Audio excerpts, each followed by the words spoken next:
Okay, so please, okay, so feel the moment, okay, that you are now ready to navigate the real world of professional nursing. Ready to heal, ready to care, ready to love others. So raise your right hand and you follow after me. You state your name. You state your address and your school.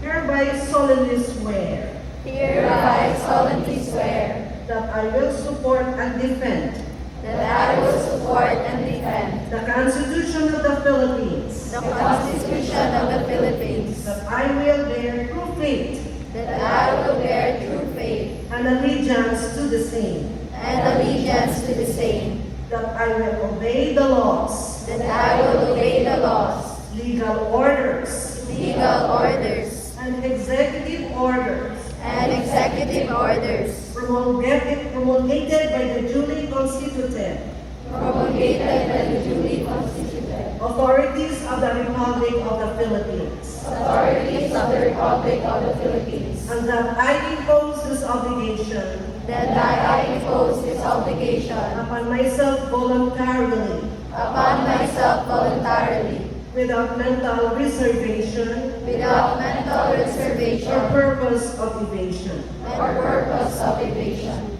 I further solemnly swear I further solemnly swear that at all times and places that at all times and places I will adhere closely I will adhere closely to the ethical and professional rules to the ethical and professional rules generally accepted generally accepted by the nursing profession of the Philippines, by the nursing profession of the Philippines, and that I will well, and that I will well faithfully discharge faithfully discharge to the best of my ability to the best of my ability the duties and obligations the duties and obligations incumbent upon incumbent upon a legally authorized a legally authorized nurse practitioner. nurse practitioner. So help me God. So help me God. Congratulations!